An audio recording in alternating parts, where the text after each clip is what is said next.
group here. So Julian McCracken, Reading Phillies Hall of Fame, and got lots of interesting stories to tell about his years in minor league baseball. And my name's Beccaria, and people may know me from the Phoenixville Community Health Foundation, but I've got a little bit of a baseball background myself and very interested in it. So what we're going to do is I'm going to lead off, and I'll maybe talk about baseballs, one of the chapters that's in this book, and baseball bats. And then we'll turn it over to Julian, and then we'll go over maybe baseball gloves. And welcome questions, you know, anything that you have. Obviously, Julian's got a lot of pictorial stuff here, a lot of interesting, and he's got stories too, some interesting stories. Particularly the story about how you met Stan Musial and Joe DiMaggio. Mickey Mantle, Joe DiMaggio. Oh, Mickey Mantle, Joe DiMaggio, because I won't let the cat out of the bag. The most unusual place. All right, so I'm going to sit down because I recently had a knee operation, so I want to get off the knee. But please ask questions and anything. Just to give you a little bit about my baseball background, it's not as glorious as Julian's, but I did play baseball as a kid. Played semi-pro baseball in the Pendel League, and had the good fortune, I guess, of playing a year with Reggie Jackson in the American League of Ball in Philadelphia, and that was quite a fun year. My son's the head baseball coach at Haverford College, and so I followed his career intensely, and go on baseball trips every year with my best friend, Mike Jenna. We traveled to a different part of the country each year, visiting baseball stadiums, both major and minor league stadiums, and have a lot of fun doing it. So, all right, I'm going to start off with baseballs. The whole field of professional baseball started out around 1850, and the National Association of Baseball Players, which is what it was called then, wanted some consistency. So for about 22 years, they just played with anything that they had for baseballs. But in 1872, the Baseball Players Association says, we want a little bit more consistency in the baseballs, and they passed a rule that in the professional game that the baseball must be between 5 and 5 1/4 ounces in weight, and between 9 and 9 1/4 inches in diameter. So as the game was forming, they started to develop different kinds of rules for different aspects of the game, so the baseballs. Originally, baseballs had a rubber center.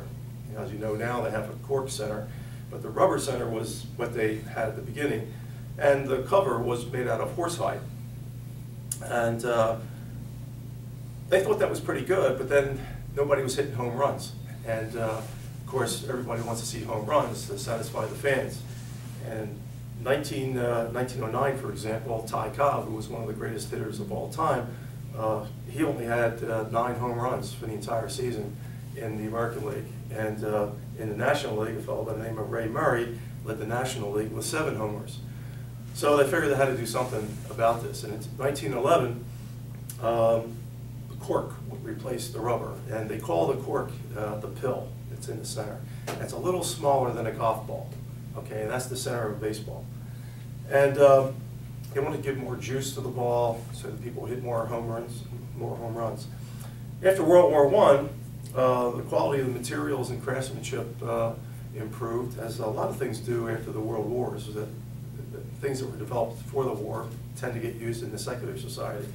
So, excuse me. In 1921, changes were made to help pitchers have a more playing field. And so umpires were permitted to, for the first time, to rub the baseballs with mud, as you probably know that they do. And they also allowed more pronounced stitching on the baseballs. Okay. The red and white stitching. By the way, does anybody know how many stitches are in a professional baseball? I didn't know this either until I read the book. Take a wild guess? I was going to say 188. Yeah, I'd say about 300. I'll subtract 80 from that. Oh, really? 308. 108. No, 108. 108. 108, that's all? And here's another question. How many inches of stitching are in those 108 stitches? 15? No, pretty far off. Not far.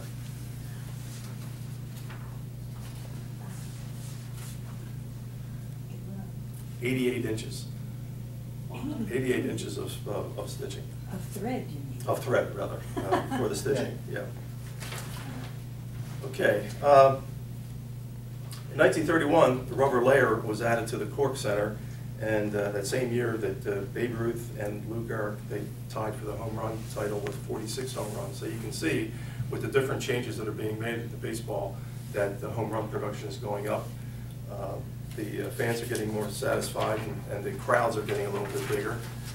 1974, Holstein cowhide replaced the horsehide on the cover of baseball, and nothing has changed since then. So for the last 41 years, you know, the baseballs have been made with cowhide. Professional baseballs are now produced by the Rawlings Company in Turrialba, Costa Rica, and it's the only place in the world that professional baseballs are permitted to be made. The people, it takes a lot of training for somebody actually to learn how to make the baseball to the dimensions. About 50,000 baseballs are made a week for professional baseball, 2.5 million a year, and about 700 employees are involved in the whole process of making these, and each one produces about 30 baseballs a day. Okay, so that's a lot of production for everything that goes into the baseball. The pill, that little cork center, is coated with a sticky and adhesive type substance that allows for the layer of, there's a layer of 4-ply wool yarn, and then another layer of 2-ply, a second layer of 3-ply wool yarn is added, and then lastly there's a layer of poly wool blend that makes up the baseball. Okay, so that it gets out to its 9 to 9¼ inches of diameter. Quality assurance. Baseballs, once they're all put together, are rolled in a drum to test whether they're going to keep their roundness or they have any soft spots in it. So there's a lot of quality control that goes into professional baseballs. And before the baseball is used in a game, they are rubbed with a special mud that comes from a very secret place up the Delaware River. Nobody knows where it is. And it's the company that produces this is called the Lena Blackburn Rubbing Mud Company. It's a small family-owned operation, and they have a big client, Major League Baseball. This is something I found fascinating. In a Major League game, a ball is used on an average for only 6 to 9 pitches. That they change the play. The foul balls, people keep them in the stands, or the ball gets damaged, or the pitcher doesn't want to use this particular ball anymore, whatever. So the life of a baseball in a professional game is about 6 to 9 pitches before they change to another ball. Before the game starts, in the process of doing the line chapter on bats, I interviewed the equipment manager for the Phillies. His name's Dan O'Rourke. And he also is the guy that's in charge of rubbing up the baseballs. Okay, so they have little jars of this mud. He rubs them up, gets about 12 dozen of them available for the game. They get every baseball then is inspected by the umpires. The umpires are the ones that are the official authorizers of the baseball to be used in a particular game. So there's a lot of stuff. So I'm just curious, that opens up the New England Patriots In football, yeah. Well, we're talking baseball. No, but will the equipment manager, knowing that his starting pitcher is going to use that ball half the time, does Cole Hamels like a less rubbed up ball, or I'm just curious if they rub them up differently for different starting pitchers? That I don't know. You'll have to ask Dan O'Rourke about that. Why don't they use rosin? Because the mud has some kind of a consistency in it that I guess the rosin doesn't. It takes the slickness off. It takes the slickness off of it. Rosin helps. Because with the slickness, the pitcher can't get the right grip on it. When a pitcher uses the rosin bag, that almost acts like a glue to help him get a good grip on the ball. That needs the pine tar. And there's a rule on pine tar too, as far as how far you can go. Okay, and lastly, before I turn it over to Julian, Phillies pay about $94 for a dozen of baseballs. Okay, now get this: in a typical season, the Phillies will use approximately 42,000 baseballs at a cost of $325,000 just for baseballs. Okay, which is pretty amazing. Well, how So, do they get that mud off the ball and have it look as white as that? well, this is a ball from Baseball Town, the Reading Phillies. Okay, I only brought it in to show that it's Rawlings, Okay. and Rawlings is the company that makes them. But you know, if you saw a game ball, I mean, it's not bright white like this. It's got a little kind of a tanness to it because of the mud that's been rubbed on it.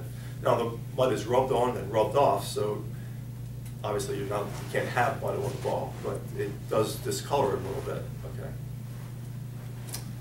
All right, you want to do Yes, some of yours? to add a little bit about baseballs, when I was at Reading, our owner was an old school guy, and we had a rotating machine that had a bunch of ink erasers in it, and he would put baseballs that might get a little bit dirty into this rotating ink eraser machine. It would make the balls nice and white again, and we tell the umpires to throw these back in the game. Because obviously a minor league team doesn't have the kind of money and resources that a major league club does. I just want one more thing. This is a ball that was autographed by Pete Rose, okay? And it says cushioned cork center, and it's Rawlings, and it's official ball signed also by the commissioner of the National League, which at the time is Charles Feeney. Okay, so you're welcome to look at this afterwards if you want. Nowadays, the balls are just signed by a commissioner. There's another ball here by signed by David Wright of the Mets. And then here's one that's got the national anthem written on it, which I thought was kind of unique. So you're welcome to peruse these if you'd like. Okay. Just to follow up on Lou's talk, and I didn't know he was going to talk a little bit about the baseballs, but I was at the, maybe about a month ago, the Sugarloaf Craft Festival over in Oaks, and there was a vendor there who was selling framed, as you can see, framed pictures from the U.S. Patent Office. So he had a bunch of sports ones. He had the catcher's gloves, the catcher's mask, the baseball bats. I bought the one that had the patents for 3 different types of baseballs by the different companies. And one of them, in fact, was featured in the Philadelphia Inquirer back in January. I think it was the Albert Reach Company. And then the building where these were manufactured in Philadelphia is still being used as apartments. And what was interesting about, I'll pass this around, these two baseballs, the Spalding and the Reach ball, is that they alternated the threads red and blue. So you'll see that, but it's pretty interesting. So I bought that just to hang on the wall. This first part of my talk, like Lou said, we'll do a tag team. I wanted to talk to you a little bit about the minor league systems and how they're set up, and a little bit about scouting. As you can see, the Phillies have 8 ball clubs, with the highest level of baseball being played at Lehigh Valley. And what a lot of clubs have done is they've tried to get the minor league clubs as close as they can physically to their major league club. Because when I was at Reading, back from '79 to '87, I think 2 of the years when I was out in Reading, the AAA club was located in Portland, Oregon. So if you can imagine telling a kid after he's had a game out there, he's got to report to Philadelphia, you're catching some red eyes and just busting your tail to get to Philadelphia for the game in case, say a catcher broke his hand, you need to get there as a backup. And that's probably one of the reasons why Reading had a lot of kids go straight from Reading to the big leagues, because Reading was a lot closer. But as you can see, the Phillies minor league system is composed of Lehigh Valley, Reading, and Reading has just so you know, the longest affiliation of any minor league team in the country with the same ball club. They joined forces with the Phillies back in '67, so they're 48 years now. They've been affiliated with Philadelphia, so that's the longest continuous association currently going on. And I'm sure it's going to stay that way for quite a long time, so there's no reason to change it. Clearwater is not only where the Phillies train, but they're a high Class A club. And what I mean by high Class A, those are a lot of your college kids, the college kids who play at a higher level, like your Division I schools that are in the South, your ACC conference, your Southeastern Conference, the schools out west, the Pac-10, the former Southwest Conference, which is now the Big 12. So a lot of those players will play within a year of being drafted or signed at that high Class A level. The low Class A level is in Lakewood, New Jersey, not too far from here. And that's where a lot of your high school kids will go. Not directly out of high school, but they'll work their way up through Lakewood. It's interesting to note that somehow Lakewood is in a league called the South Atlantic League. It is the northernmost team in that league. And if you can imagine being on a bus, and the kids at that level, and Reading also, Reading and below, they all take buses. So if you can imagine being on a bus to go to Columbus, Georgia, from Lakewood, New Jersey, it's a hike. Asheville, North Carolina, you're looking 12, 14 hours on a bus and then playing the next day. So it's not easy conditions to travel in and be ready to play. But the kids are young, their bodies are a lot more resilient than those of us. But the managers have to sit on the bus too, so it's not easy for them. Then we have what's called the Short Season A Club, Class A. When players are drafted, and I'll speak a little bit about the draft, when they come out in college, a lot of the players will go directly to this team. Short season starts around the middle of June. It's half the season. The baseball draft is usually the first week in June. They'll try to sign these players within a week of them being drafted, and they'll report to Clearwater for a couple of days for orientation, then they'll send them up to Williamsport to play. So they're in the New York Penn League. And then you have, for the really, really fresh kids right out of high school, unless they're a super prospect, they'll go to the GCL Phillies, which stands for Gulf Coast League Phillies. They'll play in Clearwater, and then they now have Phillies teams in a couple of Latin countries. You can see DSL stands for Dominican Summer League, and the BSL is the Venezuelan Summer League. So the Phillies are doing a better job, hopefully, of mining some of the players from there. And if you look at the Phillies roster now, you've got players from those different countries. Herrera, who's doing well now as a leadoff man, Galvis, Hernandez, who's taken Ali's place every now and then. So they are starting to get some results of some of their scouting from those areas. The one area the Phillies haven't done too well in and some teams have, is in the Far East, in Japan. The Phillies just have signed a couple of kids with this. They just haven't really panned out like they hoped they would. But as far as scouting, just to give you an idea about that. Can I ask you a question about yes. this? Years ago, they used to have like A, B, C, D. Right. Why did they change? Why don't they just make, instead of high A, just have B? That's a good question. I don't know exactly what year that happened. I think it may have happened in the 50s. No, I was growing up, it was in the 60s. You think it was in the 60s they still called it the ABCD? Yeah. I'm not sure why. That's a good question. I'll have to see if I can find that out in Wikipedia or somewhere, one of those other resources. But as far as scouting goes, and a good gentleman to listen to on this would be Doc Kennedy, the former Phoenixville baseball coach, who's now an associate scout for the Boston Red Sox. Doc scouts, he's got an area of southeast Pennsylvania, and there are a number of scouts like Doc for the Red Sox, just to use the Red Sox as an example, who are responsible for a certain region. Now, in the East, it's going to be a lot more, a smaller area, because you have a lot of ball players to look at, whereas when you're out west in Wyoming or Colorado, Utah, you're not going to have that many ball players, so you're going to have a huge territory to drive back and forth and to watch these ball players. But what he'll do is he will look at these ball players, and they have a certain, each organization has a certain system that they want to grade the players on. And what they're looking for, the 5 things, the 5 tools that they're looking at. Your ability to hit, obviously, your ability to hit with power, the arm strength of your arm, whether you're a catcher, third baseman, shortstop, or outfielder. How good are your fielding reflexes and your foot speed. So depending on your organization, they will grade each player on all 5 of these categories, and they'll grade according to position.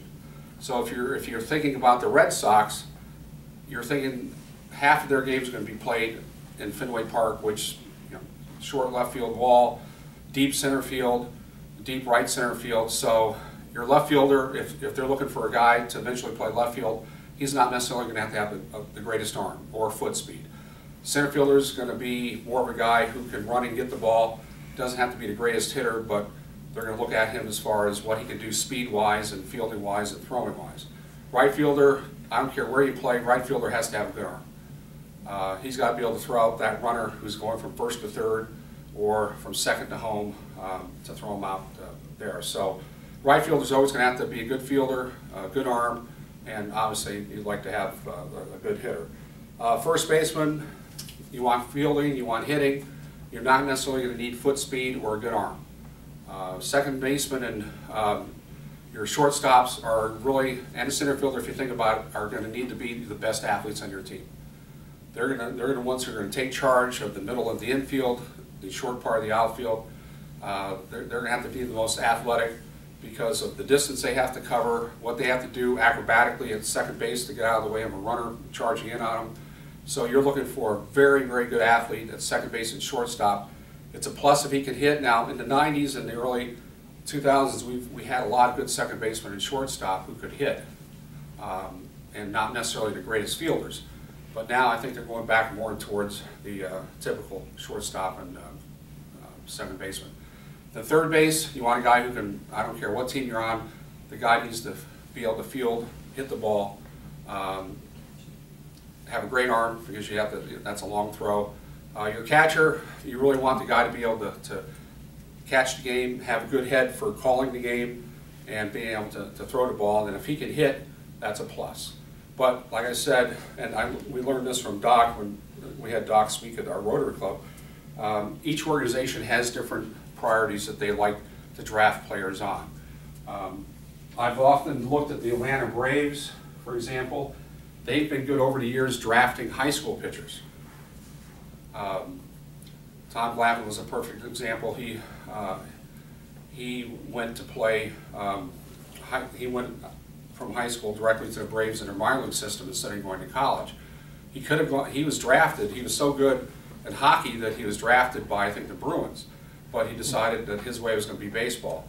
But if you look at most of the pitchers who've pitched for Atlanta, now obviously Greg Maddux did not, he was a free agent, so he wasn't part of that. John Smoltz was traded there, so he wasn't part of that formula. But Atlanta always looks for guys who are 6'3" or taller, throw overhand, and they've had very good success with that. Oakland likes to, their general manager was the subject of a movie called Moneyball. So you've seen it. If you haven't, I'm sure it's for rent. You can rent it here in the library. But their general manager was big into on-base percentage and slugging percentage, and he went mostly with college kids. With the high school kids, the toughest thing is to project. How much more will they grow? How much weight will they put on? Whereas with the college kids, the scout has to figure out, is what you see is what you're going to get. Will he fill out a little bit more? Will that power that takes you to the edge of the warning track end up being over the fence power? So it's tougher to gauge a college kid unless it's just a drop dead good position player. Like Chase Utley, for example, was drafted out of high school by the Dodgers, which would have been his hometown team because he grew up in Long Beach, but he felt he wasn't quite ready, so he went for 3 years to UCLA, and the Phillies drafted him. Of course, we know the rest is history. So some players will not go for the money, but they're taking a chance too on getting injured.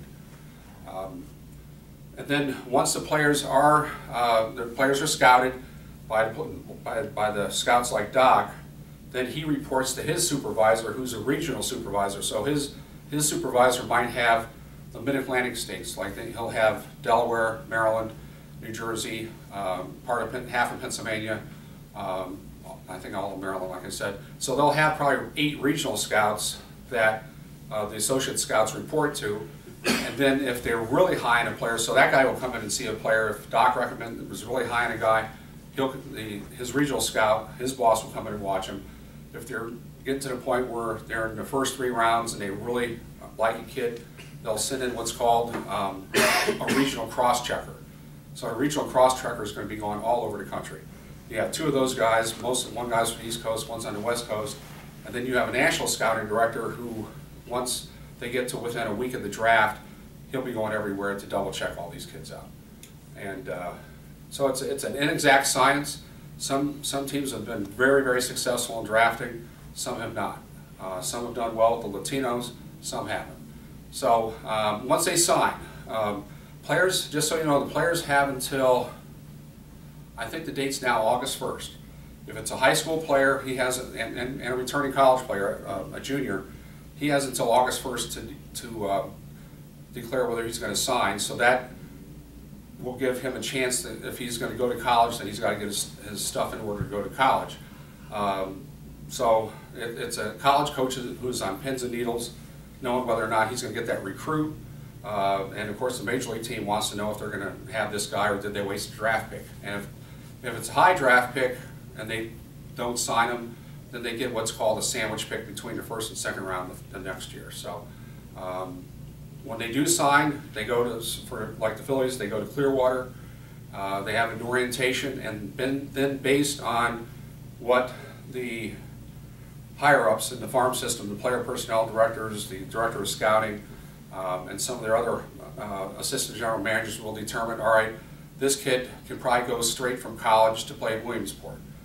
Because if he played in one of those good schools that we're talking about, good Division I schools, then he's ready to play at that level. The pitcher that's in Reading right now, then they've got a really good starting staff. They've got 5 good starters this year, so you have a chance to get to Reading. I went Friday night for their opener and I saw this kid, Aaron Nola, pitch, who was drafted last year, first round, and went directly to Reading. And he's going to probably spend a good part of the year there. I wouldn't be surprised if he's up to Philadelphia by August. It was interesting to see Dallas Green in the stands, because you usually don't go see a pitcher in early April unless you really have an interest in to see how he's going to do later on. But he was there, and I was very impressed with what I saw. The kid's very composed. He's only, I think he's going to turn 21 shortly. So you might see him up in Philadelphia before the end of the season. So they project, they put the kids where they feel they have a chance to be successful. You don't want to put a kid in over his head, especially a 17 or 18 or 19-year-old, because that'll just wipe out his confidence if he does poorly. So you'd rather have him succeed at a lower level and then work his way up. And that's what happens with the scouting. They have something now called slotting, where, you know, if you're drafted in a certain round, you only have like a certain range of bonus that they'll give you. Each team now, and this wasn't around when I was in baseball, but each team is given about a certain amount of money based on their finish. So if you're a worst team in baseball, you're going to have the most money to spend. And then if you're the best team in baseball, they figure you're not going to need as much money to slot. So the first round draft picks, and I think also the second round draft picks, you have a range, a parameter of how much money you're allowed to spend. And if you go over that, then you're fine. And they're not cheap fines either. So is that just like a salary cap then? It's a salary cap for the signing bonuses. Because there were times when, like when the Phillies, for example, Ryan Sandberg, when they drafted him in the 22nd or 23rd round. Nobody else wanted to take a chance on him because he said he was definitely going to college. But what the Phillies did, and Dallas Green was part of this, they told him they would give him 4th round money if they were to draft him. So they drafted him in the 22nd round. They gave him good 4th round money, which is a lot more than 22nd round money, and he ended up signing with them and worked his way up through the system, and obviously was a Hall of Famer for Chicago. But now that can't happen. Everything has to be above board. Transparency is supposedly the name of the game. What kind of money does that first round pick get?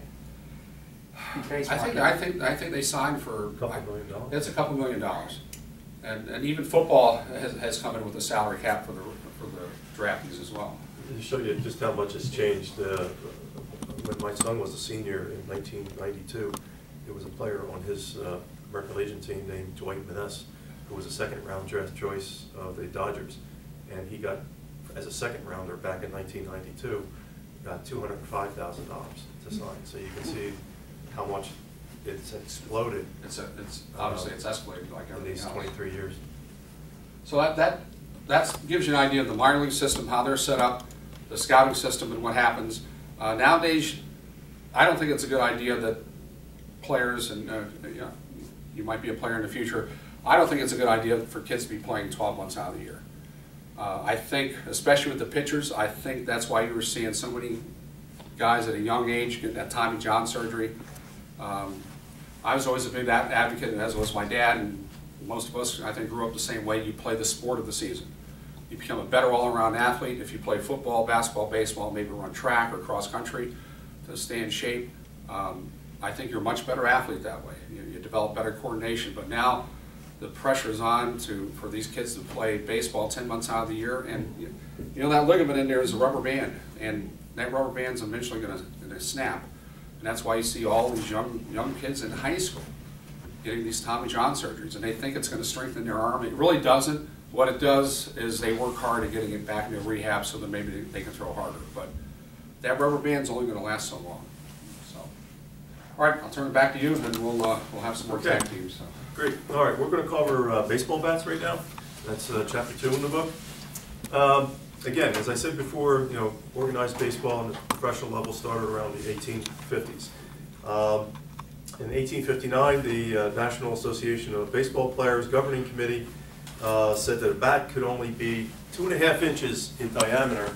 So I'm going to use the Mickey Mantle bat here as an example. So what that means is, like crossed here, it's 2.5. Over the years, they increased that to 2 3/4 inches.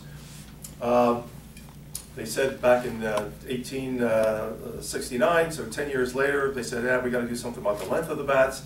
So they made a rule that said the bat's going to be no longer than 42 inches long, the same as today. So none of the rules have changed in over 150 years about the length of the bat. Would you believe that the original bats in baseball, professional baseball, were flat bats? It was like swinging at a baseball with a paddle. Cricket. Like a cricket bat, yeah. And so that's what they were. Flat bats were used until 1890s when they were outlawed, and then in the Civil War during 1861 to 65, players began to wrap the bats with tape so they can get a better grip on the handle of the bat. Now, you've heard of the Louisville Slugger bat, okay? And how the Louisville Slugger bat came about was very interesting. There was a family-owned wood-making company called Hillerick and Bradsby in Louisville, Kentucky.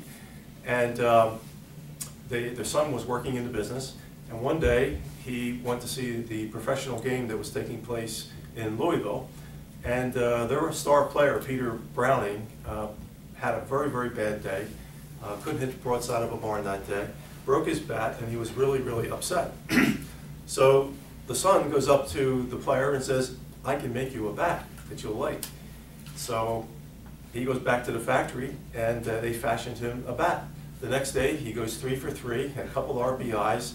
He's tickled pink with the bat, and tells the other players about it, and everybody else wants a bat. So that's how the family got into it. They actually were a furniture-making company, and they got into the bat-making company, so in the bat-making business. To enhance the value of the bats, now being business people, the Hillerick and Bradsby family say, well, we can enhance the bat value if we can get players to sign it. So in 1908, Ty Cobb was the very first player to put his signature on a bat. And if you ever have the opportunity to go down to the Louisville Slugger factory down on Main Street in Louisville, Kentucky, which is a wonderful experience, and I hope you get a chance to go sometime because it is really great. They have one whole wall that's got these little, it's about that big, of pieces of wood with the name and the signature of the players. Every player that's ever signed up with Louisville Slugger to have their names on it. It's a whole wall full, and Ty Cobb was the very first one. There are 30 companies that are approved by Major League Baseball to make bats. Louisville Slugger, the Hillary Bratsby people are the most well-known. They have about 60% of the market, and the other 29 companies kind of fight over the other 40% of the market. Here in the Delaware Valley, there actually are a few companies, one in Norristown that makes bats. Some of the other well-known ones are Marucci and Murano that may also make bats. Now, let's see here.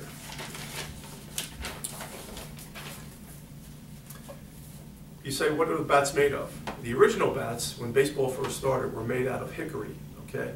Now, hickory has many good qualities, but it's a heavy kind of a wood. And today's players, because the pitching is so much faster, there's a lot more velocity in the pitches, they need to get through the strike zone a whole lot faster. So they want a lighter bat, generally speaking.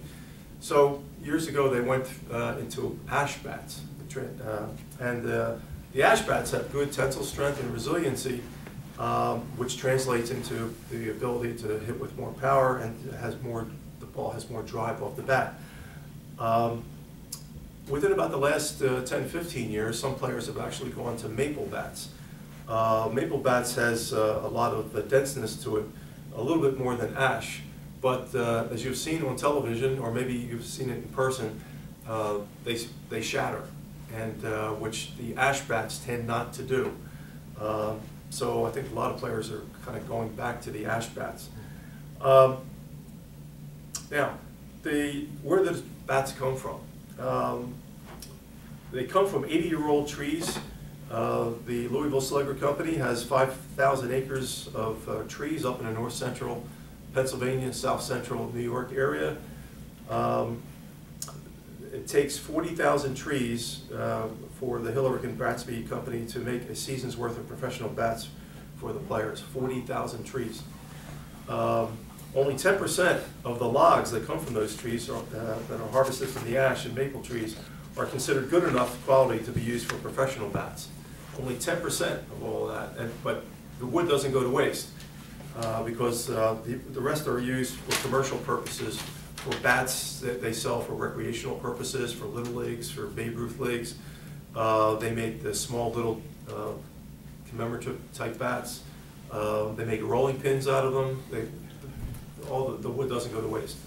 Tool handles are used for the wood that's not used for the professional baseball bats. In terms of wood quality for bats, baseball players like a grain that's really tight because it again allows for more power in the bat if the grain is tight.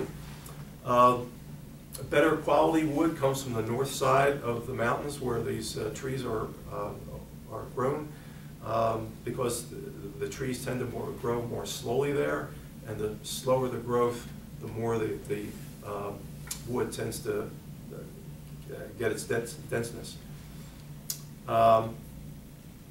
The ash is more efficient and economical because 95% of the ash top grain wood is usable for professional bats. So you'll find that most professional players are using ash bats.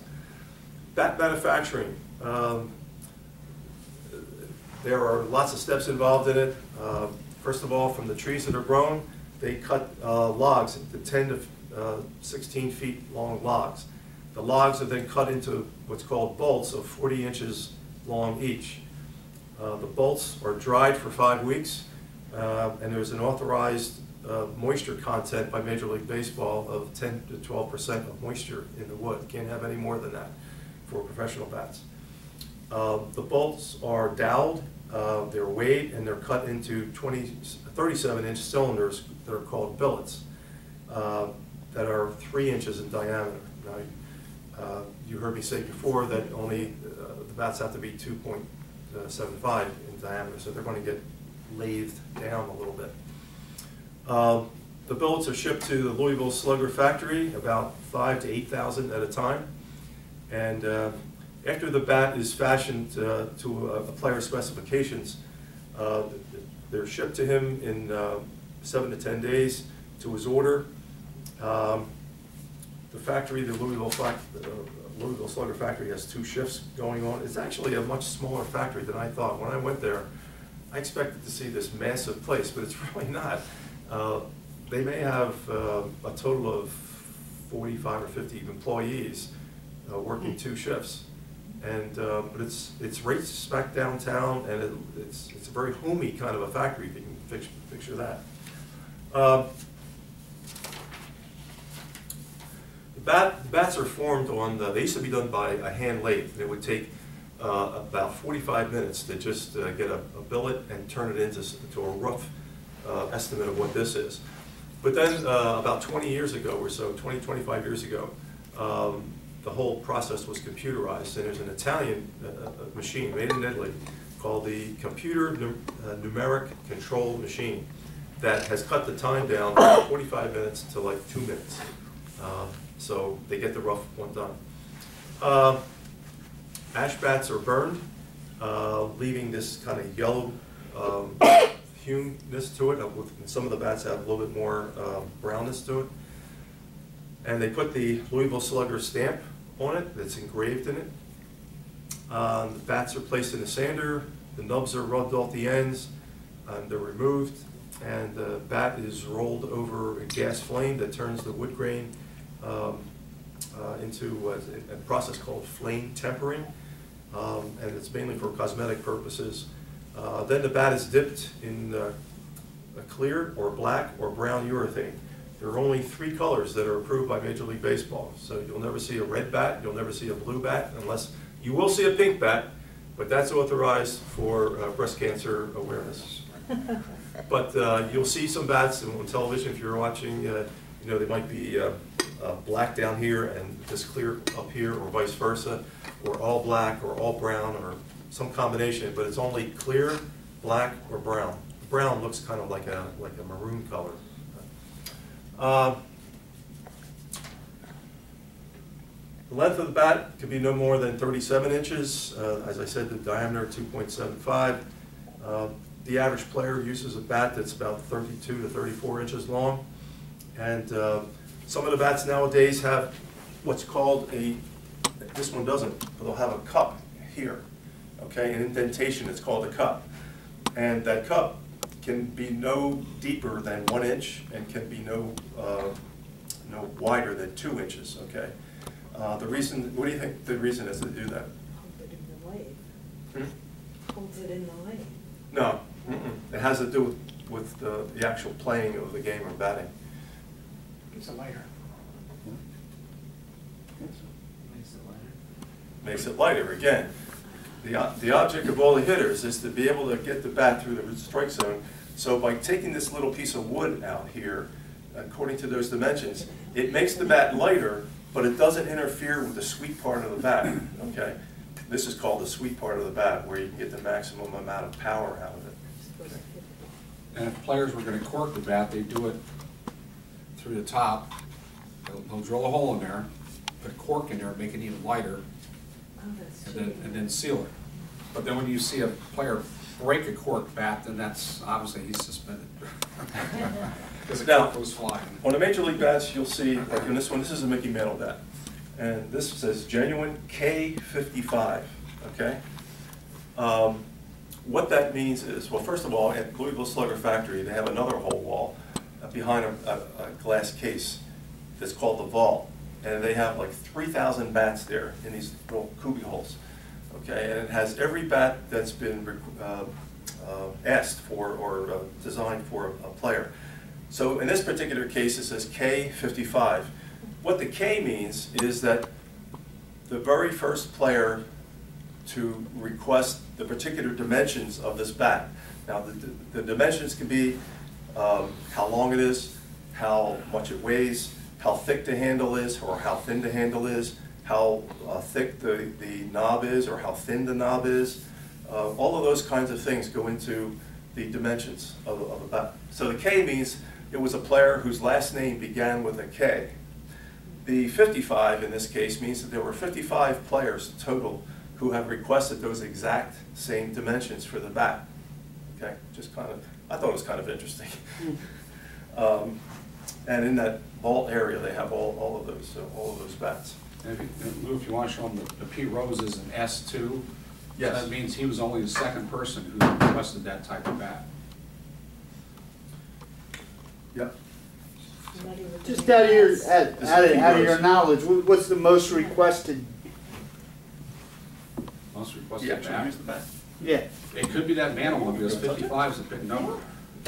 But if you look at the Sandberg bat over there, that's an S2 also. It's heavy, it needs something. The Sandberg is the one with the adhesive tape, the pine tar. That's an S2, I believe, also. So he liked Pete Rose's bat when he was in the Phillies minor league system. That's Sandberg's bat, one of his bats from when he played in running back in 1980. Tell this is going through a lot of wars here. This one. So when you put adhesive tape on there, it'll help you get the grip. Yeah, pass it around. Okay, cost of the bats. Professional bats, an ash bat costs about $55 to $60 for the teams. The maple bat is a little bit more, about $100. Who pays for the bats? In the major leagues, the starting players are given at the beginning of the season, are given 2 dozen bats. If you're a starter, if you're a bench player, you get a dozen bats, and the team pays for the bats. In the minor leagues, the player has to pay for the bats, and you think, well, they're not making any money, you know, but it's like an incentive to get to the major leagues, I guess, because then somebody else is going to pay for your bats. How the bat's maintained? Lots of different ways the players use it.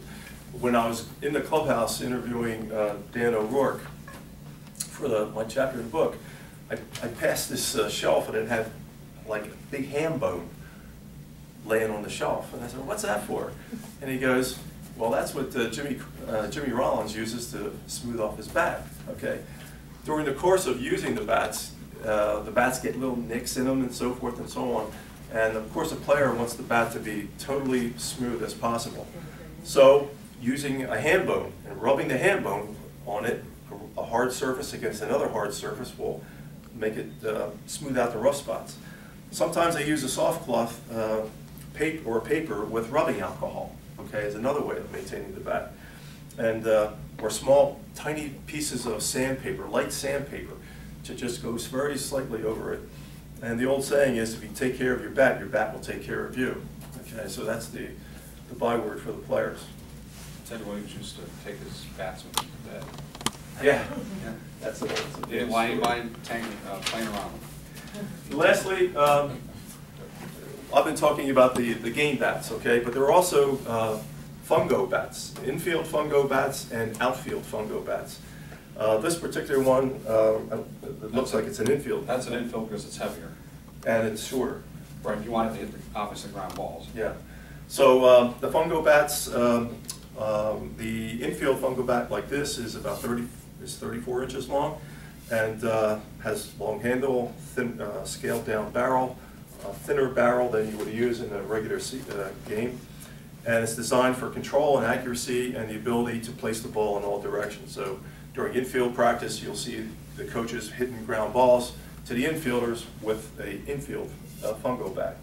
Outfield fungo bats are 37 inches long with a very, very thin handle, even thinner than this.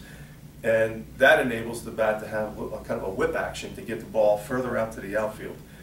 And it kind of gives it that whip action. So then, of course, the warm-up bats that are weighted.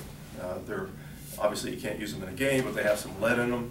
And the purpose for that, you'll see a player swinging the bat, or that bat plus his regular bat. When he gets up to the plate, his bat's going to feel a lot lighter because of that. So it's a quick thumbnail sketch about baseball bats, how they're manufactured, how they take care of them, how the wood is grown. And I'm going to turn it back to my colleague, Julian. We'll just we'll pass some of these bats around so you can have some fun looking. You've seen the Mantle bat, These are, that's all Hall of Famers too. There's Johnny Bench. Oh, yeah. And these are the models that they use. McCovey, you can see how big a barrel that he liked to have. Hank Aaron, remember Hank Aaron was a wrist hitter? Look how small the handle is on that. That was a, This is a ceremonial Souvenir bat. ball. Obviously, it's not used in the game, but for those of you old enough to remember the 1980 Phillies, it's got all the autographs facsimile of the autograph. players who were on that team. Here's Ryan Sandberg's bat when he played at Reading. Now, this is before he had a contract. So before you have a contract, your name appears in block letters instead of an autograph. Who was this one, Julian? McCracken? McCovey, MC44. This is the type of bat used by Stan Musial.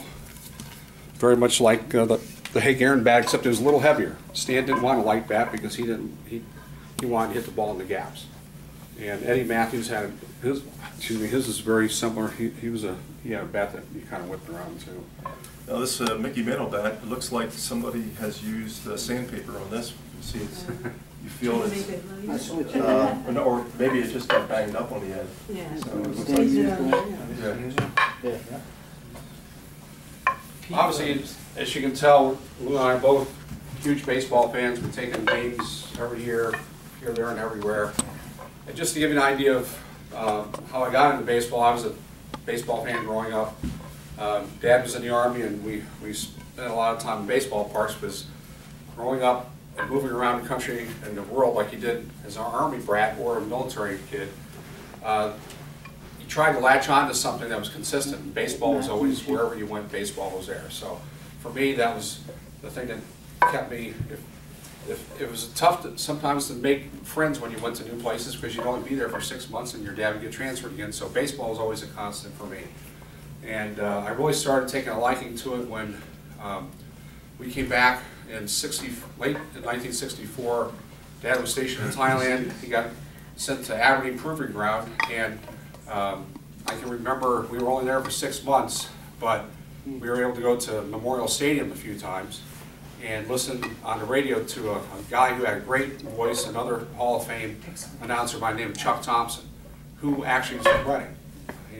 He grew up in Reading. His dad was a sports writer for the Reading Eagle company up there. So I developed, really, I still have a strong affinity for the Orioles, and that's one of the reasons why I have Brooks Robinson's his replica jersey. But my career got cut short in high school. I had a pretty severe knee injury at the age of 15 that just wiped out any thoughts I had of playing. When I went to college, I became the student manager for 4 years in North Carolina, so we were exposed to some good ball players and good ACC action, Atlantic Coast Conference. And then following my undergraduate degree, I wanted to continue in sports. And at that time, there were not many schools, or maybe 3 or 4 schools in 1977 who offered sports management master's degrees. Ohio University was one, Biscayne, Florida was another school, and the only other one that was starting theirs was Ohio State University. So I went there, and their AAA team is the Columbus Clippers, which is still in existence. At that time, the Clippers were an affiliate of Pittsburgh, which was great because Pittsburgh's only a couple hours away from Columbus. And then since Pittsburgh, they've had the Yankees. They had the Yankees for many years, including when Derek Jeter played there. The Washington Nationals, and now their affiliate is Cleveland, which is good also because it's close. So following my, I went to Ohio State.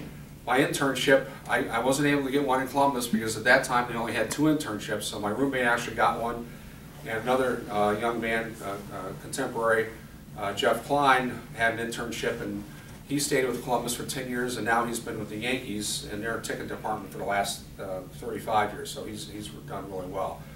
I had to do an internship at Daytona Beach, which may sound glamorous, but when you have no car, you have basically $10 a day to eat on. I eat once a day. You know, keep in mind this is in college. I eat once a day at like a Western Corral sizzling type steakhouse where you could go get a cheap meal with salad bar, and I ate all I could for about an hour, and that would last me all day. So I lived in the clubhouse. You should know that the Montreal Expos had spring training in Daytona Beach, and when they left, I went from a boarding house that was full of senior citizens, which was an experience for 3 weeks. So then I moved into the clubhouse and an equipment room. And if you can imagine how nicely that smelled Yeah. after a home game with all the uniforms, the pine tar, before they did the laundry, and the tobacco juice, it was pretty tough to sleep after a game, you know, on a 10-day homestand. So I always enjoyed it as much as I enjoyed watching the games and working the games, I always enjoyed it more when the team left so I could get some good rest. After that, I sent out letters to maybe 120 minor league ball clubs. Only 2 people answered. A guy out in Lethbridge, Alberta, Canada, who was only going to offer me a short season job. You know, we talked about Williamsport being short season, and a gentleman up in Reading. And the gentleman in Reading had owned ball clubs at that time for almost 25 years, so he was an old grizzled veteran. His name was Joe Buzis. He was the opening day shortstop for the 1945 Yankees. And I'll never forget the interview with him. He was there rubbing up baseballs, taking the eraser himself and rubbing the marks off to get the balls ready for next year, because he was tight with the money. He says he liked what he saw on the resume. He said, if you can do these 2 things, I'll hire you. He says, if you're not afraid to cook popcorn and if you're not afraid to pull a tarp, you're on.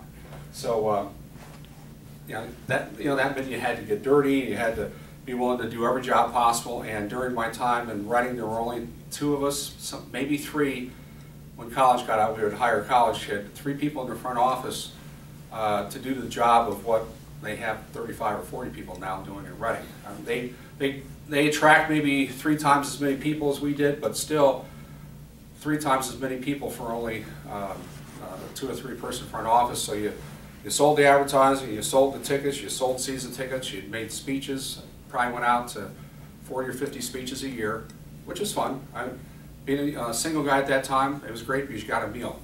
You know, I'll never forget the most unusual city or town I ever went to make a speech in Pennsylvania. Was a place up in the coal regions called Rough and Ready, Pennsylvania.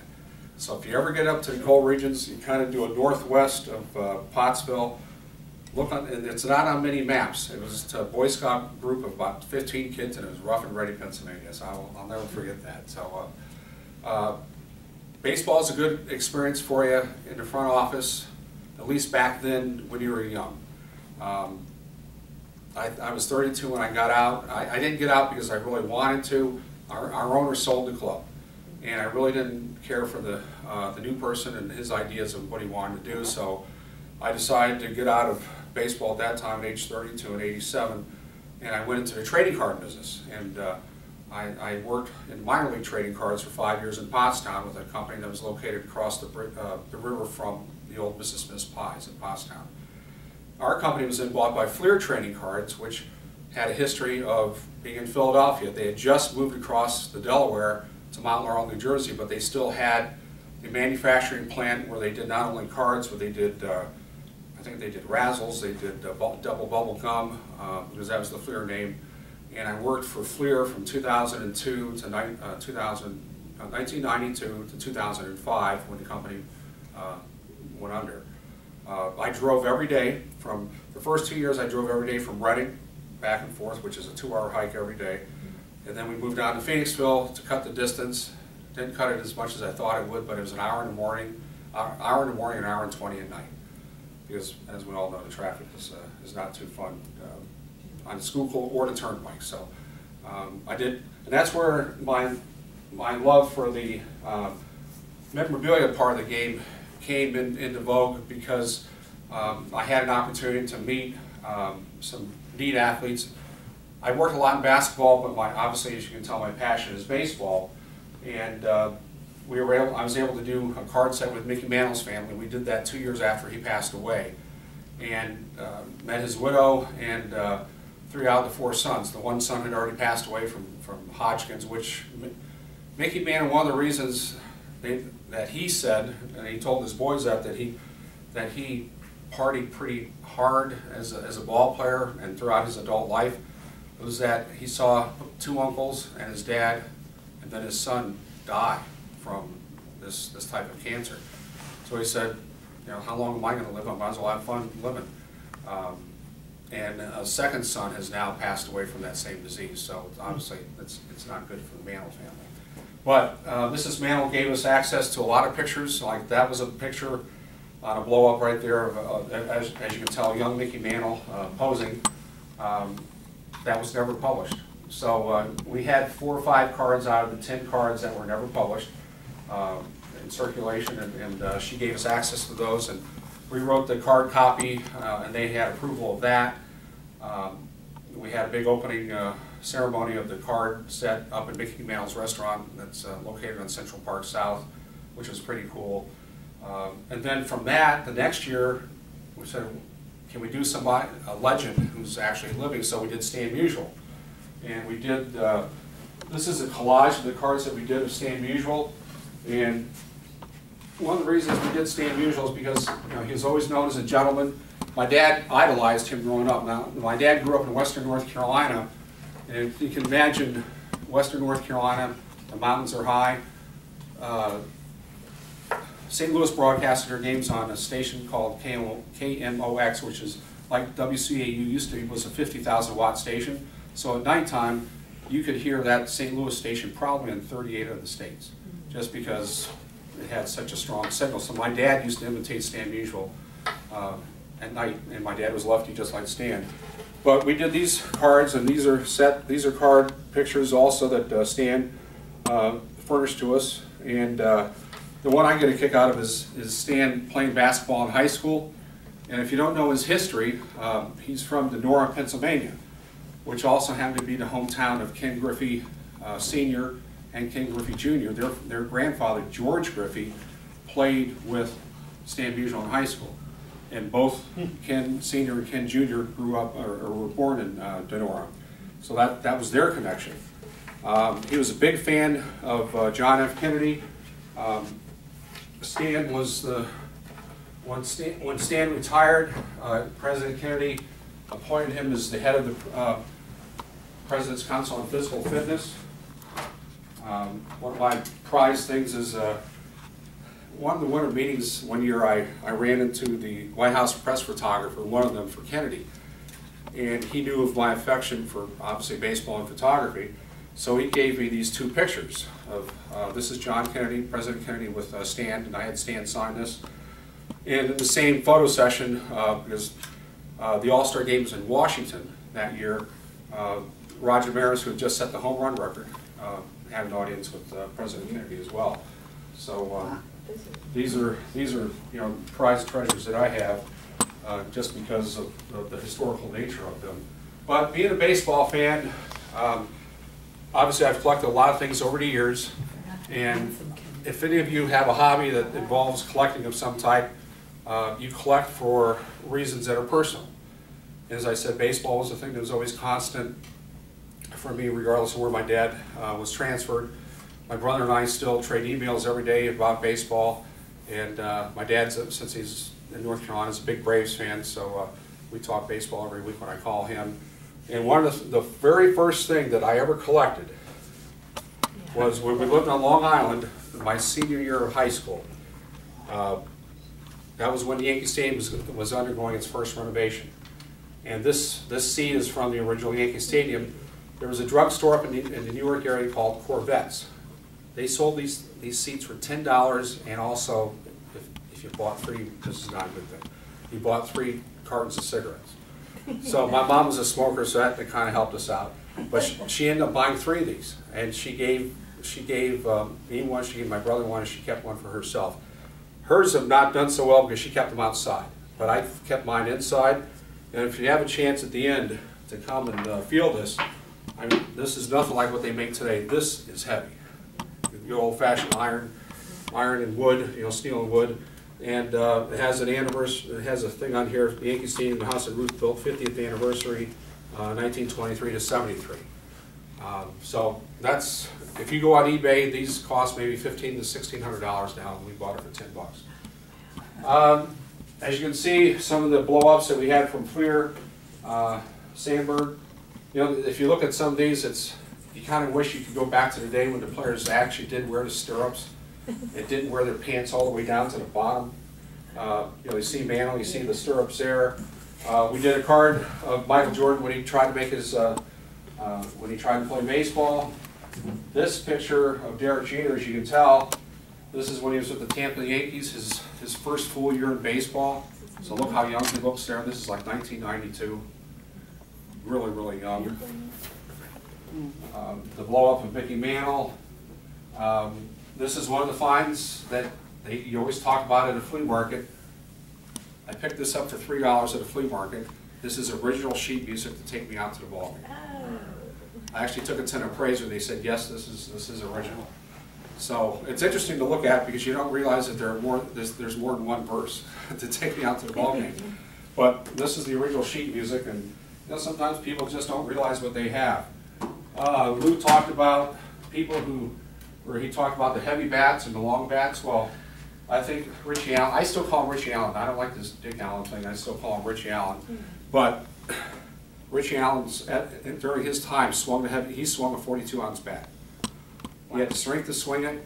I remember talking with somebody one time, and they used to play basketball, pickup games of basketball in the winter. And this is during the time when Wilt Chamberlain was in town, and Hal Greer was around, Ashburn was still around.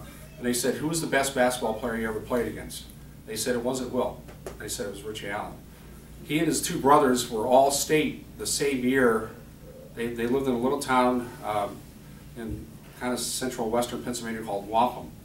And they were all state the same year, all three boys at Wampum High School.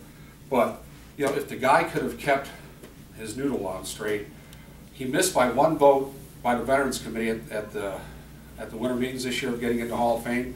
So I think 3 years from now when his name comes up again, I hope he gets in because he was a destructive force, and from what people tell me who saw him play at Connie Mack Stadium, just hit balls, rocket shots. Julian, I told Julian the story. Some friends of mine went to a Phillies game at Connie Mack Stadium. It was early in the season, it was cold as hell, and Dick Allen came up to bat. And I think Joey J was the pitcher. He threw a pitch in that some baseball experts say it's one of the hardest hit balls they've ever seen. It cleared the center field fence, 467 feet. It was still rising. It went out like bang, just like a bullet. Wow. It was the hardest hit I've ever seen. He had incredible wrist. Yes, he did. It was the hardest hit ball I've ever seen hit. I've never seen like it before or after. And when you have the wrist like he had, and Schmitty was good with the wrist, and so was Hank Aaron, their balls just weren't like this. Their balls had this top spin, and they would start off like this, and then they would go off like a jet on an aircraft carrier. They would go off and then start taking off like that. And they had a certain sound to them. So if you listen to people to say, wow, that guy had the ball comes off his bat with a certain sound. Well, you had a McCovey bat here, I think, right, Lou? Wasn't that a McCovey bat? Yeah, the MC-44. I didn't see it, but a friend of mine who also saw the Dick Allen home run, he saw on another occasion, he saw McCovey hit a ball in Connie Mack Stadium over the right field light post, the closest one to the foul line. Wow. Only about 4 people in baseball ever did it. One was Babe Ruth, one was McCovey, and I don't know who the other 2 or 3 might have been. Well, he saw it go over. It was a high fly ball and just cleared the top. It was very high up out there, just cleared it, but it went over it. So it was fair or foul? It was fair. That was fair. The light post was in. They had 2 of them in right field, one in right center and one just fair. And it was just over the one that was just fair. And then, if you remember Connie Mack Stadium, I see a picture that does that. It's not like far, but it's high. You probably remember Phillies catcher named Stan Lapata? Yes. Okay. When I played semi-pro ball, I played against him. He was a player coach for Abington, and I played for North Philadelphia Cardinals. And we played in Hunting Park. They don't have fences there. It was just open field. But Stan Lapata, you know the famous cross that he had? Yeah. He hit a ball that was equal to what you're talking about there, and I think it's still traveling because it just never stopped. It just kept going and going and going, and I tell that story because it was the most amazingly hit ball I've ever seen in my life. And at the time, he was like 40 years old when he did it. I mean, it was after he retired from the Phillies. Just a couple other things, and I'll turn it back over to Lou. I was always I love Camden Yards, but I was always very fond of Memorial Stadium in Baltimore because it was you would come in driving in out of the neighborhood, and all of a sudden the ballpark just appeared. And so I have a brick from Memorial Stadium. One of the things I've collected over the years are these. Not all of them were 3D renderings. This one is kind of a 3D wood rendering of Camden Yards to give you a little bit of perspective. Dodgers, for some reason, I got on their mailing list one year, and they sent me as a gift. They used admission tokens in 1962. You had to put these in the turnstile instead of using tickets. They used tokens like subway tokens. I don't know if that had anything to do with the fact that O'Malley's came from Brooklyn, but they used tokens in 1962 when they first opened up Dodger Stadium. This is, I'll pass this. This is pretty neat. This is an unused, because the game was never played, an unused ticket for the World Series for 1951 between the Yankees and whoever it would have been for Game 5. And I think it says bleacher seats for the World Series, $1. How times have changed. At Fleer, one year we were toying around with the idea of doing oil on canvas. And we did renderings of 5 players: Piazza, Nomar Garcia-Pera, Jackie Robinson, and Lou Gehrig, and this is the one that we did of Piazza. So that's a prototype. That was never in circulation. You can buy these old baseball advertisement signs. Put up, this is the original Pez dispenser that had a baseball glove at the top. Topps chewing gum was the first to put color pictures on the cards. You have Bob Feller pushing candy for a good feller. And by the way, Bob Feller's grandson pitched for a year for Lou's son in Haverford. So it's kind of neat that he wore the same number of his granddad, number 19. His throwing motion was very, very similar to him. So that was kind of neat to watch him pitch. I picked this up at, of all things, the Kutztown Folk Festival. It has players from the 1937 All-Star Game. It has Gehrig, Joe Cronin, Bill Dickey, Joe DiMaggio, Hank Aaron, Charlie Gehrig, Jimmy Fox, and Hank Greenberg. And all turned out to be, they were all future Hall of Famers. But the amazing thing about this, you don't realize how big Hank Greenberg was until you look at him compared to these other fellows. Hank Greenberg was a Jewish man, and when he was getting close to breaking Babe Ruth's home run record, Jackie Robinson obviously got a lot of hate mail when he broke into baseball. He had many death threats. Hank Greenberg did, because he was close to breaking Babe Ruth's record, and they didn't want a Jewish man to break it. Interestingly, Hank Greenberg he enlisted into the Army, I think, in 1940, before Pearl Harbor. Was discharged, I think, a week before Pearl Harbor. Pearl Harbor happened, he signed up again. But it was interesting, I thought that he signed to be an American serviceman because he didn't like what was happening in Germany, because of what was happening with the Jewish people. And so he went into the Army. He got out of the Army just before Pearl Harbor. When Pearl Harbor happened, he re-enlisted in January, stayed in for 4 or 5 years. So he was another one of those players like Ted Williams, who knows what their statistical numbers would have been had they played without the interruption of the war. Just a couple more goodies here. I actually had these at our house, Upper Deck, a few years ago, and they were a competitor of Fleer, but I'm a collector. Certain things mean a lot to you. So they put out a series of, these are really, really nice likenesses of these players. This is Satchel Paige. At home I have Josh Gibson and Larry Doby. And this is in their uniforms from the Negro Leagues. And of course, with Jackie Robinson Day having happened last week, and if you don't follow it, or if you do, when you have Jackie Robinson Day every year on April 15th, every player in the big leagues that day wears his number, number 42. So as a tribute to Jackie Robinson. And you should know the last player, if you ever need a trivia question, the last player to wear number 42 as an active player, because it was a grandfather clause, was Mariano Rivera, who will be in the Hall of Fame in probably 3 or 4 more years. Just a couple more goodies. I always liked Norman Rockwell's baseball things, and this gentleman did this for me one time. He took 2 copies of the Norman Rockwell print of Ted Williams, and he has the regular print behind it, and then he cut out the silhouettes to make it look like a 3D.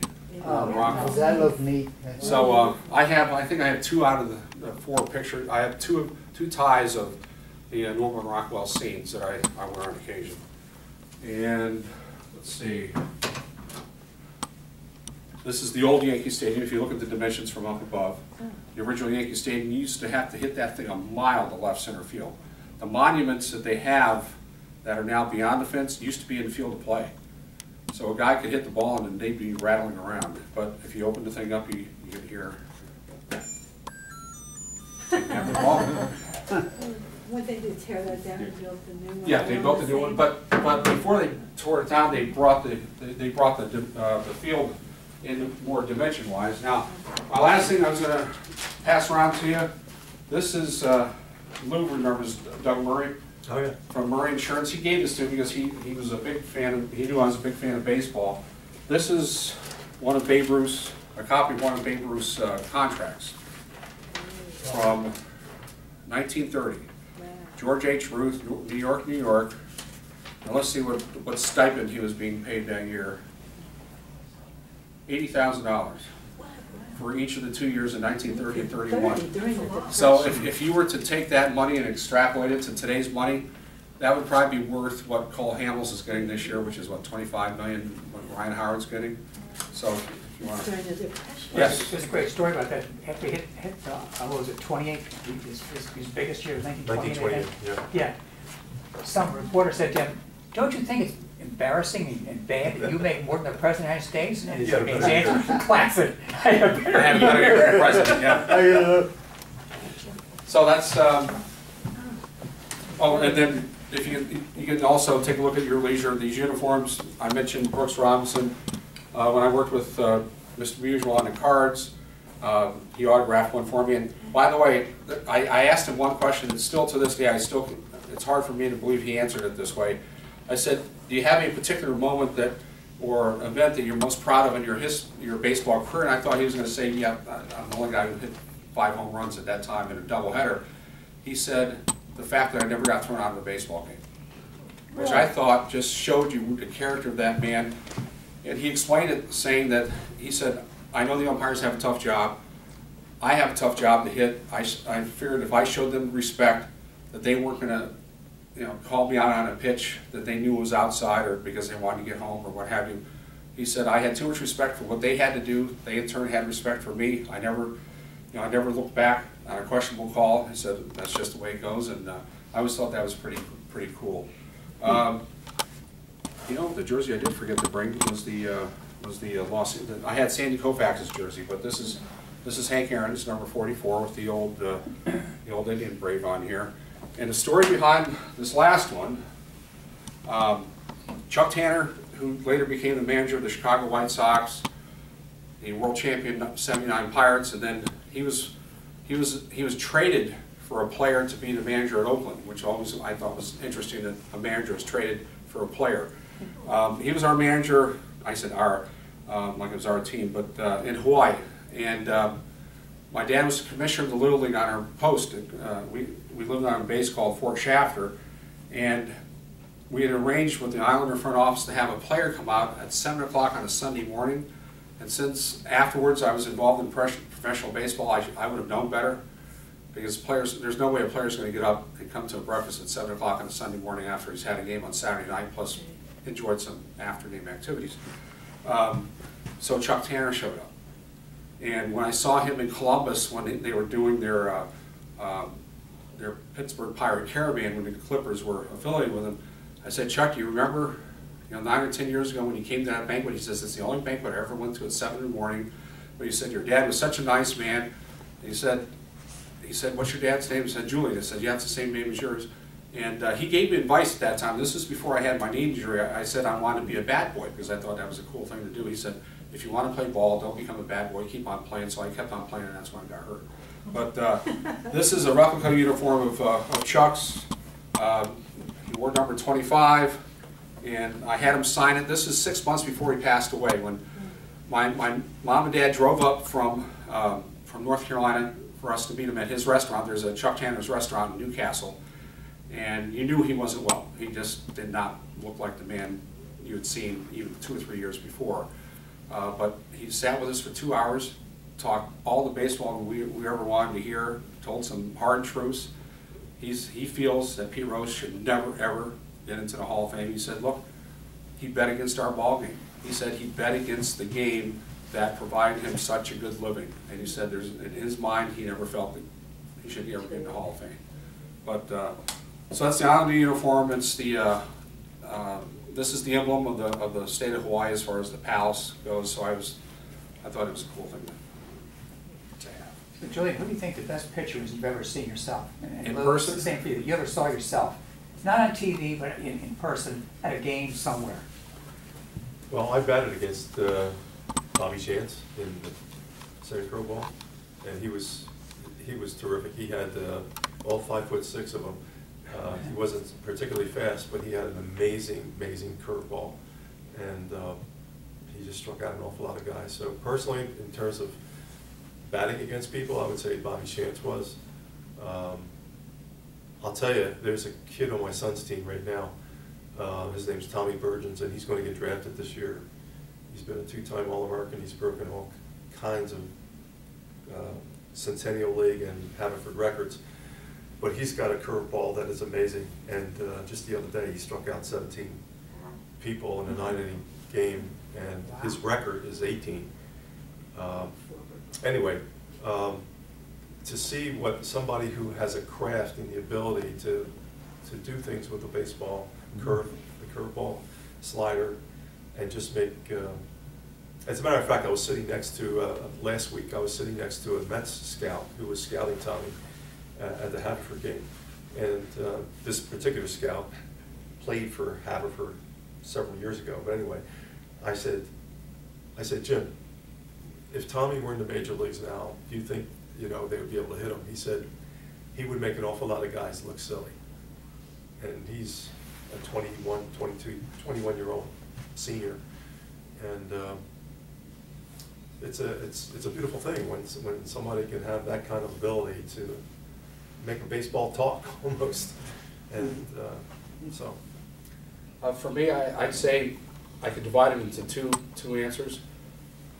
The best major league pitcher I ever saw in person was Juan Marichal, because I remember the Giants came to Hawaii, where we still live there, for a weekend of spring training games against their counterpart in Japan, the Yomiuri Giants, and he pitched in an exhibition game. But I stood along the bullpen fence to watch him, with the leg kick, and just to hear that ball whistle and all the different pitches that he threw. And he wasn't a big man, and that leg kick made him look like he was 6'5", but he was only like 5'10". I'd say in person, as a minor league pitcher, this guy eventually won a Cy Young, not as a starter, but Mark Davis pitched for our 1980 club, the same team that had Sandberg on it. He was only 19 years old, was 19-6 that year, was the MVP of the league, the Rookie of the Year in the league, and just had one incredible year. So I'd say the best minor league prospect I ever saw was Juan Samuel. That kid could do everything. And his ball was another one that took off the bat like this. And I used to love, the first 4 years he was with the Phillies, I think he had 10 or more triples each year. I used to love watching him run around the bases. I would hope that he would hit one in the gap just so he could hit a triple. Because if you think about it, Ricky Henderson, who had all those stolen bases, had very few triples. And my reasoning behind that was that, number one, I thought he was a little bit lazy. But number two, he would stop at second base so that he could eventually steal third. Oh. I thought he was kind of selfish about that. But he never had 10 or more triples in a season with all that speed. And he hit gappers. He did. Now here's a trivia question too. There aren't many players who have thrown left-handed and batted right-handed, but he's one of them. There's maybe 2 of them in Major League Baseball today, aside from pitchers, who throw left-handed and bat right-handed. You did, Lou, right? Yeah. Lou was a lefty thrower and a righty hitter. What position did you play? First base. Now, did you ever hit against Reggie when he pitched? You said he pitched too, right? He pitched and he played center field for us, but mostly center field, but he pitched also. But I mean, in a pickup, in a squad game, I pitched against him. I mean, he was good, but he wasn't that good. He was a very fleet outfielder, and he had tremendous power. He was, when I played on the American Legion team with him, I was 16, he was 15. And we played for a team called the Cheltenham American Legion down in Tiffany Creek Parkway. And he was obviously a left-handed batter. He just hit titanic home runs as a 15-year-older. And it was not uncommon to have 3, 4, 5 scouts at a game looking at him. And he eventually went to Arizona State. He was all-state in football and that baseball. was among the first years of the draft, because the draft didn't start till Yeah, this was 1965. 1962, and he made the major leagues in 1969, so he was that 7 years, 22 years old, and he made the major leagues. So, yeah, he was, I always said he was a man among boys, because we had a good team that year that just missed going to this finals for the American Legion State Championship, and he was just terrific, you know. So, anyway. There's a Michael Jordan poster there too. Is that the Michael Jordan of basketball fame? Yes, yes, yeah, when he played for the Birmingham Barons. When we were pro cards, we did a card set of that team, and his manager that year was Terry Francona, Okay. of all people. But we had, before we could use that picture, we had to get approval from his people. Thank you. If anybody is interested in the book's here. They're also available at Gateway Pharmacy. If anybody is interested. I've read it, it's a very good book, it's a good read. Interesting thing about this book, it shows you how funny life is. Chapter 1 of the book is written by a fellow by the name of Hench Murray on baseballs. Hench Murray was on the team that I played with Reggie Jackson. Hadn't seen him in 50 years. And this project brought us back together again and saw him after 50 years, and saw him at the book signing we had. Then we had another book signing at Citizens Bank Park, and I saw him at a social function. So it's interesting. Also, one of the authors is in the Baseball Hall of Fame, Paul Hagan, who is a longtime writer for the Philadelphia Daily News, and the Philly Fanatic, whose real name is Tom Burgoyne, has written 2 chapters in this book on it. So, What do you guys think about the experiment I think took place this weekend in the minor leagues? One of the minor league teams did a rule change experiment this week, and it was three ball. If you get 3 balls, you walk. Huh. If you had a foul ball when you have 2 strikes on you, you're out. Really? How did it work I don't like that at all. I don't like that at all. The idea is you're under pressure to speed the games up. And this was they did it in the minor leagues to see how it would work under game conditions. And it was done this past weekend. I didn't hear anything about it. It's probably because the players get too tired. I don't know if the players get too tired. I think they think it'll speed up, it'll improve attendance if they speed the games up. But I don't know if you all heard about it or not. Yeah, I did hear about it. I don't like. I heard Larry Boa answer a question. You know, it was, they divided this up into a number of segments, but it was the three people who've been the managers of the Phillies over the last 10 or 15 years. It was Sandberg, Charlie Manuel, and Larry Boa. And one of the questions they asked them was, "What would you do to speed up the game?" And Boa came up with a really smart answer. He said, "I would eliminate all this music for these guys walking up to home plate." And you knew who the player was as soon as he said it. He said there was a guy on deck, and Larry's the manager at the time. He says, "You know, get your blank up there." He said, "No, Skip, I have to wait for my music." And it turned out it was Rollins. But that was the telltale thing for me, was that just get up there and hit. Don't do this batting glove thing all the time that Garcia Perry used to do. And when you go up to a game in running, we were sitting behind home plate, and right behind the pitcher to the left in dead center field is a clock, and those umpires looking at that clock, and if that ball isn't delivered or the batter's not in the box within 25 seconds, it didn't happen. I mean, everybody was paying attention to it. What do they do? It never ran out. Oh, okay. So they Is that an actual rule? I mean, you're saying that's being run through the minor leagues as a test throughout every minor league stadium this year. So the batter has to be there in 25 seconds, and the pitcher has to throw in 25 Yes. seconds. Yeah. So And if it's the like a batter's shot not clock. ready and the pitcher is, it's going to be a strike. So it's a shot clock technique. It is, Yeah, it basically. is. It is, and it was kind of neat to watch, because it didn't give those guys a lot of time to fidget. You know, most of the pitchers are usually ready to fire that ball. Because the kid for Reading, the Nola kid, he worked rapidly. And I think the only change I would be in favor of is after a guy strikes out, they throw the ball around the infield. You know, they could just throw it back to the pitcher. yeah, I've often thought the intentional walk, if you're going to want, now I know there have been cases where the guys hit the pitch, but intentional walk, just go ahead and send the guy to first base. Yeah, why not? Because 90 times out of 100, 99 times out of 100, they're not going to throw a wild pitch. The guy's not going to step out of the batter's box to hit the ball. Just send him over to first base, that'd speed things up right there. Just little things. I'll end with a little trivia thing too. We were talking about trivia. I had the pleasure of going to the Yogi Berra Museum a couple of years ago up in Montclair, New Jersey. And one of the things that sticks out in my mind from going through the museum was they had a statistic there. In 1952, Yogi Berra was at the plate 594 times, and he only struck out 12 times Wow. in the entire. Wow. He was such a contact hitter. He only struck out 12 times out of 594 times at bat. The batting average. So if I may, Joey, what's wrong with the Phillies? They need to know how to get the advance the runners and get them home. Because they've had a lot of base runners this year. They just can't get them home. Their pitchers, their pitchers have done a pretty good job, a lot better than I thought. They just need to get some runs home. They need to get them home early in the game, so the pitcher doesn't always feel like he has to throw a shutout. Because you notice when they score late, like 6th, 7th, and 8th inning. They need to get some runs on the board, 1st, 2nd, or 3rd inning, so the pitcher doesn't feel like he's gonna. Because when you feel like you have to pitch a shutout, you grip that ball a little bit tighter, the ball doesn't move for you. Like what's happening to David Buchanan right now? He's a much better pitcher than what he's showing, but he's gripping the ball too tight. And it's just one of those natural things that he feels like he has to make a perfect pitch.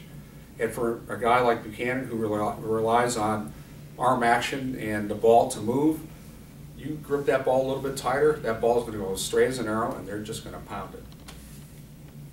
You have to be loosey-goosey to play baseball. Is that not enough sacrificing? Yeah, Not enough stealing? And you know something, they work on that in spring training. You know that Sandberg drilled all that stuff into their heads, and it seems like as soon as they get to the big league stadiums, they forget all that stuff. Yeah, you rarely see bunting anymore, or double steal, or suicide squeeze, or any of that We stuff. saw You see it in college ball a lot. in the I mean, game in my Reading son see it. on Friday, besides the pitcher who was exciting to watch, the Phillies now have he was drafted as an infielder, but now he's playing center field. A guy, a little black kid, 5'10", by the name of Roman Quinn, and we stayed for 6 innings. Was with the festivities. It was 10 o'clock by the time the 6th inning came along, so we were just wiped out. He had 2 base hits as a right-hander. Now he's a left-handed hitter, a switch hitter, but he had 2 drag bunts as a right-handed hitter that both the pitcher and the first baseman went for each time, but they never would have gotten him at first base anyway. And in those 2 at-bats, he stole 3 bases. So, you know, that they manufactured runs with that kid, and they were ahead 3-0 after 2 innings. So that makes the psyche of the pitcher so much different. Knowing that you just don't have to go out there and throw a shot out every, you know, I've said it 5 times. The pitcher cannot go out there thinking he has to throw goose eggs every single time. Because it just changes your body tenses up, you're not loose, your ball's not going to move like it's supposed to move. You know, you throw a straight baseball in the big leagues, unless you're throwing it 100 miles an hour, they're going to catch up to it. I just read the statistic that in 2014 in the major leagues, both leagues, American and National, the average batting average was like 252. But for pitchers who were throwing with pitches that came in at 95 or higher, the batting average was 231. So speed does matter. Yeah, Yeah. speed kills. Yep. yeah, right. Speed kills your average. Thank you for being an attentive audience. Oh, thank you very much. Thank you.